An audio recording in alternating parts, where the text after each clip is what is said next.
Oke, kita mulai ya. Assalamualaikum warahmatullahi wabarakatuh. Waalaikumsalam warahmatullahi wabarakatuh. Puji syukur kita panjatkan kepada Allah Subhanahu wa Ta'ala, yang mana pada hari ini kita dapat berkumpul dan bertemu dalam keadaan sehat walafiat. Amin. Tidak lupa juga kita ucapkan salawat serta salam kita panjatkan kepada Nabi besar Muhammad SAW beserta sahabatnya. Amin ya rabbal alamin. Baiklah, kita mulai. Perkenalkan, saya Ilma, mahasiswi keperawatan Puskes Maharani Malang, yang pada pagi hari ini bertugas sebagai pembawa acara pendidikan kesehatan masyarakat, pendidikan kesehatan pada wanita usia subur.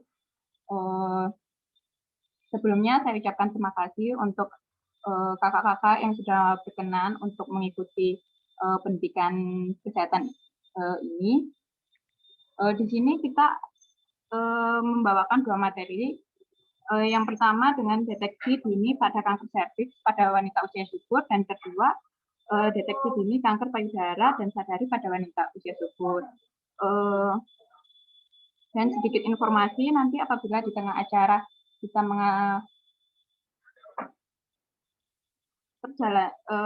apabila di tengah perjalanan tiba-tiba mati, untuk segera masuk ke link yang tetap masuk ke link yang sama ya. Baiklah, langsung saja untuk saya kembalikan kepada moderator. Assalamualaikum warahmatullahi wabarakatuh. Waalaikumsalam warahmatullahi wabarakatuh. Baiklah, terima kasih kepada pembawa acara yang telah memanggil nama saya untuk melanjutkan kegiatan kita pada pagi hari ini. Dan terima kasih juga kepada peserta yang sudah bersedia hadir dan bergabung dengan kami di pendidikan kesehatan pada wanita usia subur. Di sini kita seperti kata pembawa acara, di sini kita akan membahas dua materi. Materi yang pertama, deteksi dini kanker serviks pada wanita subur. Tujuannya di sini adalah untuk mengetahui definisinya apa, penyebabnya apa, terus cara pencegahannya bagaimana. Terus materi yang kedua di sini adalah deteksi dini kanker payudara dengan pemeriksaan payudara sendiri atau yang disingkat dengan sadari. Di sini tujuannya adalah untuk mengetahui definisinya apa, terus langkah-langkahnya bagaimana, dan apa saja yang bisa kita lakukan untuk mengetahuinya. Langsung saja, untuk memperjelas lebih lengkap materinya, kita di sini ada dua pemateri. Pemateri yang pertama ada dari kelompok 5, bernama Risma, dan pemateri dari kelompok 7, Pladitya. Nanti masing-masing pemateri dapat waktu 10 menit, dan 10 menitnya lagi untuk sesi tanya-jawab. Untuk responden semua nanti mohon disimak, karena ini penting banget ya untuk wanita usia subur seperti kita semua. Ya, langsung saja kepada pemateri, dipersilakan.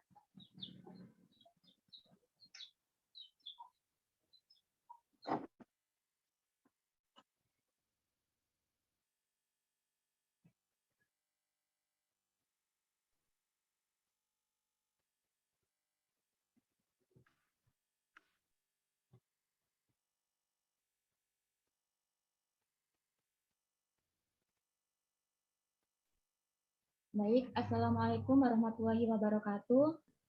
Waalaikumsalam warahmatullahi wabarakatuh. Perkenalkan, di sini nama saya Risma, saya perwakilan dari kelompok 5. Di sini saya akan menyampaikan materi mengenai deteksi dini kanker serviks pada wanita usia subur. Jadi di sini usia subur sendiri itu adalah wanita yang berusia 20 tahun sampai 45 tahun. Jadi mbak-mbak atau ibu-ibu di sini termasuk kategori dari wanita usia subur. Baik, di sini saya akan menjelaskan. Yang pertama, kanker serviks.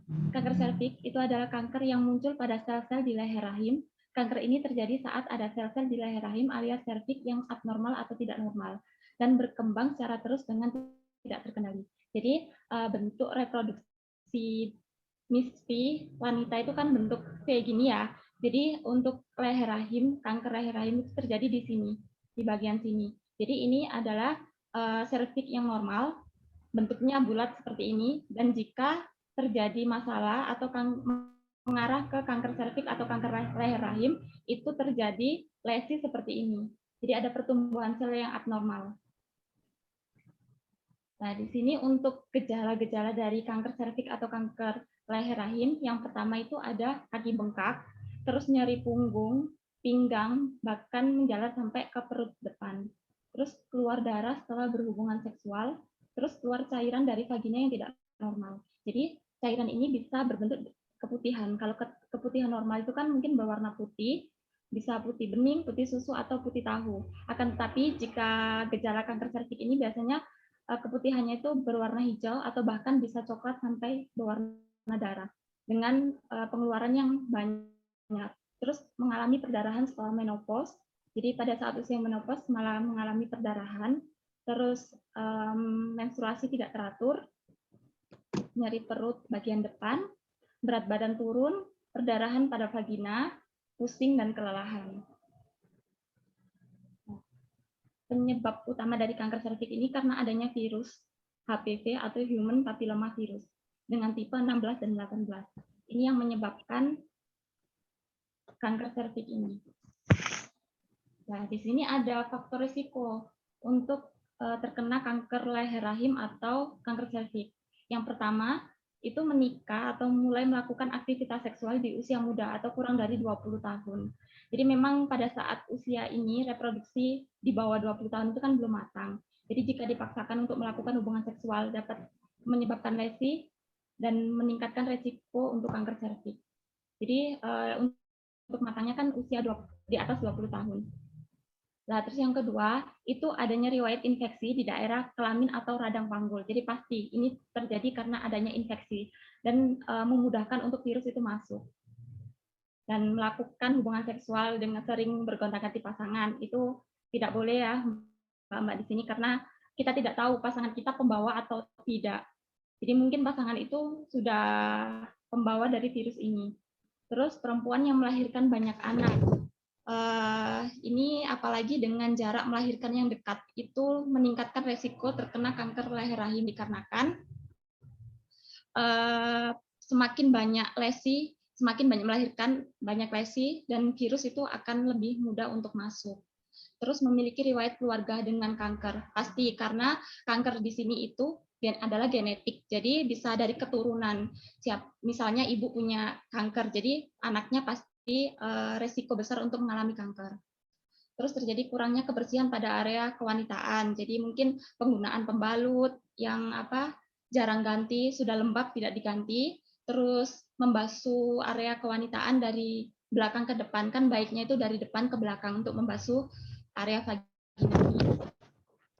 Terpapar asap rokok pasti karena kandungan rokok sendiri pasti mbak-mbak atau ibu-ibu di sini tahu bahwa rokok itu sangat berbahaya dan bisa meningkatkan resiko kanker leher rahim. Nah, terus adanya riwayat tes pap yang abnormal sebelumnya. Jadi mungkin sebelumnya pernah periksa dan ada riwayat ada sariawan di bagian serviksnya itu tapi tidak ditindaklanjuti atau malah dibiarkan. Terus penurunan kekebalan tubuh pasti karena jika sistem imun turun pasti virus akan lebih mudah untuk masuk. Dan yang terakhir itu ada penggunaan KB pil yang lebih dari 4 tahun. Karena memang untuk KB disarankan tidak lebih dari 4 tahun. Jadi semisal kalau udah menggunakan KB sudah 4 tahun disarankan untuk berhenti. Nah, untuk di sini deteksi dini yang paling mudah dan paling cepat hasilnya itu ada tes IVA. Tes IVA sendiri adalah inspeksi visual dengan asam asetat. Dan tes IVA ini sangat mudah dijangkau. Jadi ibu-ibu atau mbak-mbak jika mau melakukan tes IVA ini bisa dilakukan di puskesmas atau bidan terdekat. Jadi nanti mohon maaf akan dibuka di bagian vaginanya itu untuk mengetahui rahimnya itu kan. Jadi kan leher rahim itu nanti dilakukan pengolesan dengan asam asetat atau cuka dapur. Nah, setelah diolesi itu nanti setelah ditunggu kurang lebih 1 menit akan terlihat jika ada bercak putih seperti ini. Nah, yang kedua ini bisa mengarah ke kanker serviks itu tadi. Nah, jika setelah diolesi asam asetat itu tidak terjadi perubahan seperti ini, maka tidak terjadi kanker serviks ini. Jadi ini yang sudah stadium akhir. Jadi normalnya kan seperti ini. Nah, ini pasti untuk Peruntungan IFA sendiri itu pemeriksaan yang sederhana, jadi bisa langsung datang, terus tidak memerlukan sarana laboratorium, terus dapat dilaksanakan di puskesmas ataupun bidan terdekat, terus sensitivitasnya IFA sebesar 77%, jadi terus merupakan screening kanker rahim dengan yang efisien dan dapat dilakukan sebenarnya minimal 1 tahun dan maksimal 5 tahun sekali untuk melakukan tes ini. Nah, untuk pencegahannya sendiri, yang pasti, yang pertama, tidak bergonta-ganti pasangan, terus tidak melakukan hubungan seksual pada usia kurang dari 20 tahun, terus hindari terpapar asap rokok atau merokok, terus rutin melakukan IVA atau pap smear, dan melakukan vaksinasi HPV. Dan untuk penggunaan KB bisa dikontrol setelah 4 tahun untuk berhenti KB, melakukan KB pill. Terima kasih.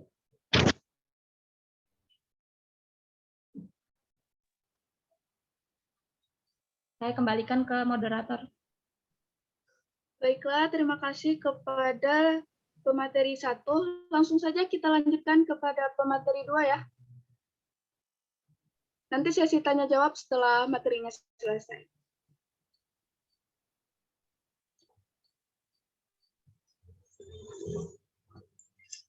Oke, baiklah. Terima kasih, moderator. Oke, nah di sini saya akan menjelaskan mengenai pemeriksaan payudara sendiri atau biasanya disingkat dengan sadari. Sebelumnya saya mau tanya, apa ada yang mengetahui apa sih sebenarnya sadari itu apa? Atau pemeriksaan payudara sendiri itu apa sih gitu? Ada yang tahu sebelumnya? Belum ada yang tahu? Nah, kalau begitu saya jelaskan. Jadi sadari adalah suatu upaya pemeriksaan payudara untuk mengetahui adanya kelainan maupun adanya perubahan yang terjadi pada payudara. Jadi sadari ini kita tuh kayak upaya untuk pemeriksaan payudara. Jadi kita tuh memeriksakan payudara kita sendiri, tapi dengan kita sendiri, bukan tanpa orang lain. Jadi hanya kita sendiri yang melakukan pemeriksaan itu sendiri. Oke, lanjut. Setelah itu, nah tadi kan ini upaya untuk melakukan pemeriksaan, ya kan, untuk mengetahui apakah ada kelainan atau tidak. Nah, tujuannya sebenarnya adalah untuk kita mengetahui apakah ada benjolan yang mengarah kepada kanker payudara. Nah, sebelumnya ada nggak sih yang tahu apa sih sebenarnya kanker payudara? Kadang kan orang cuma ngomong, pokoknya itu kanker payudara, tapi nggak tahu sebenarnya kanker payudara itu seperti apa, gitu. Ada yang tahu sebelumnya apa itu kanker payudara? Ada yang tahu? Ada yang tahu? Ini jangan-jangan semua tidur ini. Ada yang tahu?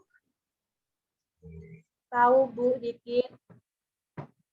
Oke. Karena sedikit, saya jelaskan lagi ya. Oke. Nah, untuk kanker payudara sendiri adalah suatu penyakit dengan ciri adanya pembiakan sel yang tak terbatas, yang biasanya membentuk neoplas atau tumor. Nah, jadi gini, ada sel yang dia itu harusnya berkembang normal, dia harusnya berkembang normal, cuman pada kanker ini dia itu berkembang secara tidak normal, gitu. Dan dia itu biasanya membentuk suatu tumor, jadi kayak gumpalan kayak gitu. Jadi dia tuh membentuk gumpalan dan dia bersifat malignan atau ganas, gitu. Nah, muncul ketika sel sebagai bagian dari tubuh mulai untuk berkembang biak secara tidak normal dan tidak terkontrol. Jadi dia tuh tumbuhnya tuh sangat-sangat tidak terkontrol, jadi bebas gitu. Dan pertumbuhannya ini benar-benar sangat cepat. Ya. Gitu. Nah, tanda dan gejala kanker payudara. Apa sih tandanya? Nah, yang pertama, adanya benjolan pada payudara. Dan yang kedua, jadi nanti kalau misalnya sudah ada benjolan, waktu diraba itu nanti akan terasa nyeri atau sakit pada payudara. Nah, itu butuh kewaspadaan tersendiri ya. Oke. Lalu semakin lama benjolan semakin besar, payudara mulai mengalami perubahan bentuk dan ukuran. Jadi payudara terkadang bagian sebelah kanan, kalau payudara yang normal memang biasanya ya rata-rata untuk seperti kita ini, kadang sebelah kanan itu dia lebih besar, kadang juga ada yang sebelah, tapi itu masih normal, kecuali kalau misalnya dia udah bentuknya sangat-sangat terlihat jauh berbeda. Nah itu, apalagi ada benjolan juga, nah itu harus diwaspadai. Itu. Lalu mulai timbul luka pada payudara dan lama tidak sembuh meskipun telah diobati. Kulit payudara menjadi berkerut seperti kulit jeruk, keluar cairan, darah merah kehitam-hitaman, nanah dari puting susu. Jadi biasanya dari puting susu itu dia tiba-tiba ada nanah. Jadi dia tuh kayak merembes gitu ya. Tiba-tiba dia merembes cairan. Dan itu cairannya itu bukan cairan yang apa namanya? Tidak berbau, tapi itu benar-benar berbau karena dia adalah nanah. Jadi di dalamnya tuh udah ada nanah. Jadi dia itu dari puting susu dia udah keluar. Dan itu baunya benar-benar ya pasti semua di sini udah tahu ya gimana bentukannya nanah, baunya nanah seperti apa, udah khas sekali baunya. Tuh. Lalu benjolan menyerupai bunga kubis dan mudah berdarah. Lalu dia udah menyebar ke kelenjar getah bening sekitar alat tubuh lainnya. Lalu keadaan umum penderita memburuk. Nah, kalau udah tahu tadi tanda dan gejalanya, gimana sih cara pencegahannya gitu. Nah, pencegahannya kita bagi menjadi 3. Yang pertama ada pencegahan primer. Nah, yang untuk pertama ini adalah dengan cara promosi dan edukasi pola hidup sehat. Gimana caranya? Pasti yang pertama kita tuh harus menerapkan pola hidup sehat. Kita menghindari faktor risiko kanker payudara seperti apa itu harus kita hindari karena emang yang pertama pola hidup sehat itu paling penting gitu. Untuk yang kedua pencegahannya secara sekunder ya. Yang kedua yaitu dilakukan dengan cara rutin melakukan sadari. Nah, sadari ini yang akan kita bahas lebih detail gitu ya. Karena lebih mudah juga cara penerapannya juga lebih mudah. Jadi kita akan berfokus pada sadari. Selain sadari, ada pemeriksaan klinis payudara, USG, dan mamografi. Untuk yang ketiga, yaitu dengan melakukan perawatan di rumah sakit secara paliatif. Ini udah gimana ya, udah parah lah gitu intinya. Untuk yang pencegahan yang ketiga ini, jadi dia tuh harus memang benar-benar dirawat di rumah sakit gitu.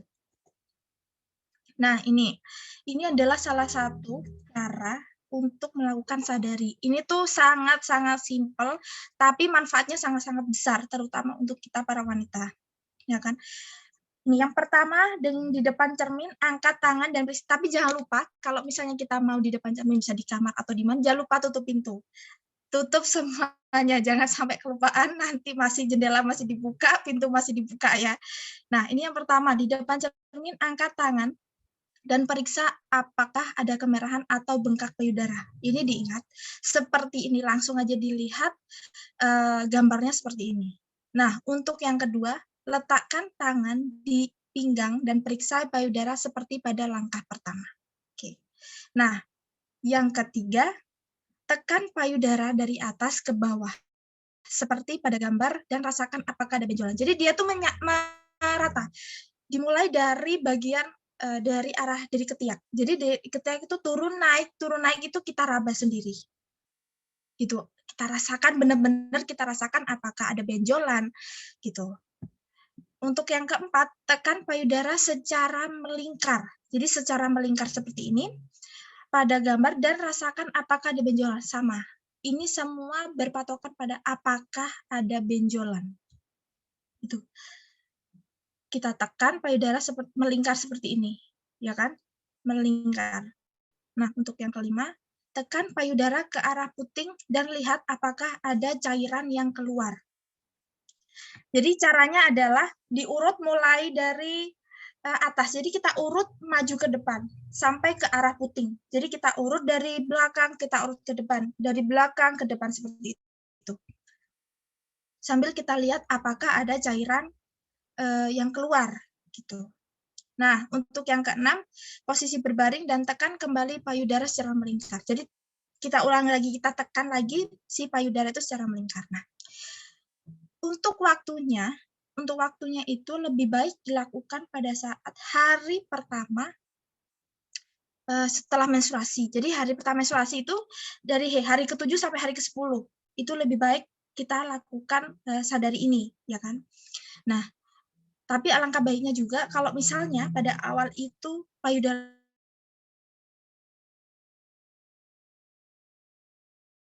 lembek lah. Jadi kalau misalnya udah lembek baru nanti kita lakukan sadari ini gitu. Jadi ini secara rutin ya, nanti setiap bulan itu dilakukan secara rutin. si Sadari ini gitu. Nanti juga ada saya bagikan leaflet ya. Jadi nanti biar bisa dilihat kalau misalnya lupa, aduh apa ya langkah-langkah yang pertama apa ya gitu kok jadi lupa. Nanti saya kasih leafletnya jadi nanti bisa dilihat gitu. Oh, jadi yang pertama ini, yang kedua ini, ketiga ini, keempat ini, kelima dan keenam dan seterusnya gitu. Jadi ini harus jadi kebiasaan yang baru ya untuk perempuan gitu. Karena kanker payudara ini juga termasuk yang sering menyerang kayak para wanita gini, utamanya kayak kita ini wanita usia subur ini kan sangat penting gitu kan. Gitu. Oke, terima kasih. Sekian dari saya. Saya kembalikan ke moderator. Baiklah, terima kasih kepada pemateri yang sudah menyajikan materi dengan sangat lengkap ya. Saya ulang dikit ya materinya biar teman-teman sekalian bisa ngeh lagi. Mungkin dari materi 1 deteksi dini dengan tes IVA itu infeksi visual asam asetat. Itu beruntungnya kita deteksi dini dengan IVA itu hasil segera dipahami, terus efektif, terus bahan dan alatnya juga sederhana dan murah. Itu dari IVA ya, deteksi dini dari IVA. Nah, kalau deteksi dini dengan pemeriksaan payudara sendiri lebih mudah lagi ya, kita cukup tutup pintu, terus lakukan pemeriksaan payudara sendiri dengan meraba-raba yang seperti yang dijelaskan oleh pemateri tadi. Langsung saja mungkin kita masuk ke sesi tanya jawab. Mungkin di sini ada responden yang mau bertanya. Kalau ada, silakan on kameranya dan sebutkan namanya. Mungkin bukan dari mahasiswa Stikes Maharani Malang, silakan sebutkan dari mahasiswa mana.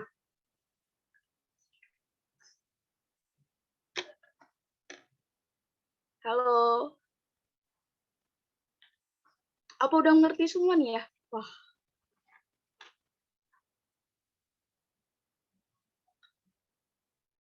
Silakan. Silakan kalau misalnya mau ada yang ditanyakan, silakan. Udah santai aja. Jadi kita santai aja, sharing-sharing sama-sama santai. bahas. Tahu ya. Ayo silakan mbak-mbaknya, adik-adiknya yang mau nanya. Saya, Mbak. Iya, siapa Katarina Inya ya? Iya. Suaranya agak dideketin bisa, biar jelas. Iya. Silakan, Dek. Di sini saya ingin bertanya, Kak. Tadi untuk pemateri pertama, itu apa saja syarat dari pemeriksaan IVA? Apa saja syarat ya? Ya, terus untuk yang pertanyaan kedua, itu kan untuk penggunaan KB PIL tadi itu minimal 4 tahun. Itu untuk pengganti KB selanjutnya apa ya, Kak? Selain KB PIL? Ya, bagus sekali ya pertanyaannya ya. Saya ulang pertanyaannya. Jadi yang pertama, apa saja sih syarat dari IVA? Ya, dari deteksi dini melalui IVA. Yang kedua, tadi ada dijelasin tentang KB PIL. Kan dipakai minimal 4 tahun. Nah, untuk selanjutnya itu dipakai apa sih, Kak? Gitu ya. Ya, terima kasih Katarina Inya. Dari universitas mana ini? Dari WHN, Kak. Oh ya, terima kasih sudah bergabung dengan kami. Oke, mungkin ada yang lain? Iya. Apa dijawab dulu nih sama pematerinya? Gimana pemateri 1 dijawab dulu apa gimana? Ya, boleh saya jawab dulu. Ya, dijawab dulu ya. Baik, terima kasih Mbak Katarina ya. Tadi bertanya mengenai syarat-syarat dari tes IVA itu sendiri. Jadi syarat tes IVA ini yang diutamakan adalah yang sudah menikah.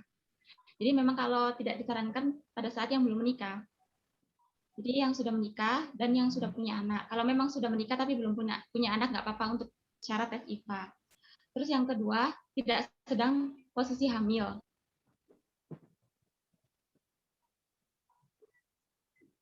Jadi kan nanti pasti nggak bisa diperiksa kalau sedang haid ya. Terus yang keempat, itu tidak melakukan hubungan seksual 24 jam sebelumnya. Jadi paling enggak tes IVA 2 hari lah tidak melakukan hubungan seksual. untuk mengetahui hasil yang lebih pasti, soalnya kan nanti diolesi sama asam asetat ini tadi atau cuka. Dan untuk pertanyaan kedua, pengganti ya. Memang kalau untuk KB hormonal itu biasanya maksimal tidak lebih dari 4 tahun, karena memang KB itu kan mengandung hormon. Nah, pada KB pil ini mengandung hormon estrogen yang dapat menyebabkan penebalan pada dinding endometrium atau dinding rahim. Jadi memang kalau untuk penggantinya, misal kalau setelah 4 tahun Mbak pengen ganti KB, bisa menggunakan KB non hormonal. Jadi KB non hormonal itu bisa KB kondom atau KB IUD. Jadi KB spiral itu Mbak. Jadi bisa ganti itu, pokoknya KB yang tidak mengandung hormonal. Itu. Udah. Baiklah, bagaimana? Apa udah mengerti? Sudah, Mbak. Sudah. Terima Jadi kasih. syarat-syaratnya udah tahu ya, terus kelanjutan KB-nya udah tahu ya. Bisa diprogramkan mungkin ya nanti ya. Ya, selanjutnya mungkin ada yang ingin ditanyakan.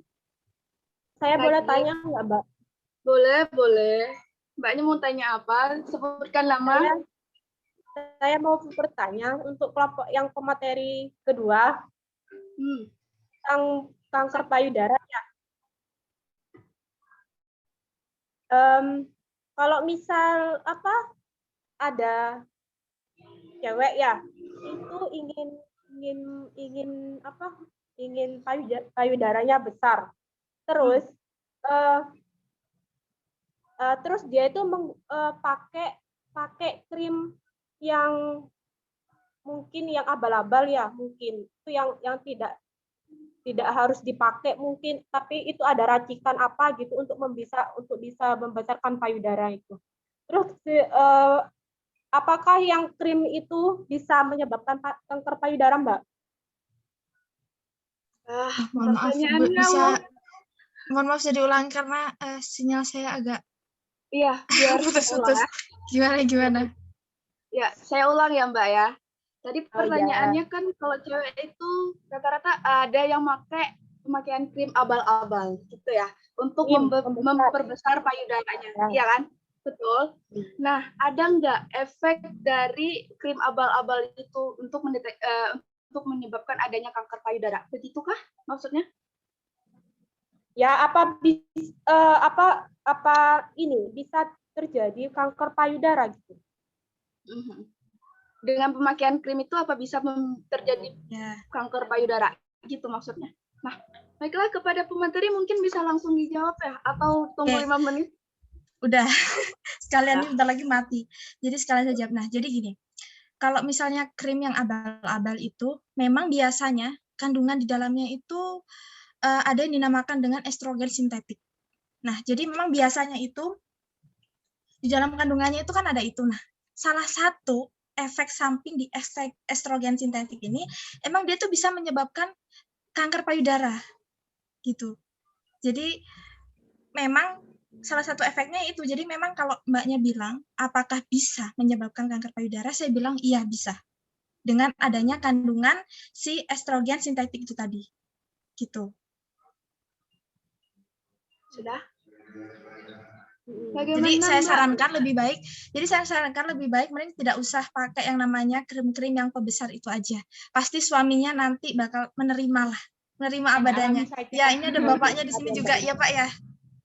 Oh, ya deh, sementara gitu dulu deh. Gitu. Baik, gimana Mbak? Kalau dari Mbak saya udah jelas ya, berarti kalau pakai krim-krim begituan tuh abal-abal ya, itu bisa menyebabkan kanker payudara. Udah alami aja dan Mbak, nanti suaminya juga suka ya. Alami aja ya. Alami, ya. Bersyukur. Lah, mungkin ada yang ingin ditanyakan lagi nih dari yang lain.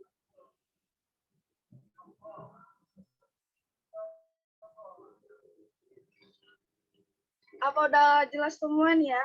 Apa bagaimana? Masih ingat kan ya, untuk Sadari itu ada untuk program deteksi dini kanker payudara itu dari umur 20 sampai 25 tahun itu 1 bulan sekali. Untuk umur 35 tahun itu bersalin monografi, terus umur 35 sampai 50 tahun itu sadari 1 bulan sekali, pemeriksaan dokter 6 bulan sekali. Terus umur lebih dari 50 tahun itu 1 bulan sekali, pemeriksaan dokter juga 6 bulan sekali. Bisa dimengerti semua apa ada yang ingin ditanyakan lagi mungkin? Sudah, Mbak, sepertinya. Sepertinya sudah ya. Ya. Untuk pemateri 1 sudah ada pertanyaan, untuk pemateri 2 juga udah ada pertanyaan. Mungkin benar ini ya, nggak ada yang tanya lagi ya. Respondennya tolong dong dijawab gitu. Saya kayak ngomong sendiri gitu ya. Ya, Mbak, kenapa curhat, Mbak ya? Ditutup ini apa bagaimana? Udah ya? Udah ya? Sudah, Mbak, sudah. Ya. Kalau udah ya udah kita tutup. Terima kasih banget, terima kasih banyak kepada semua responden yang sudah hadir, baik yang mungkin hadir tidak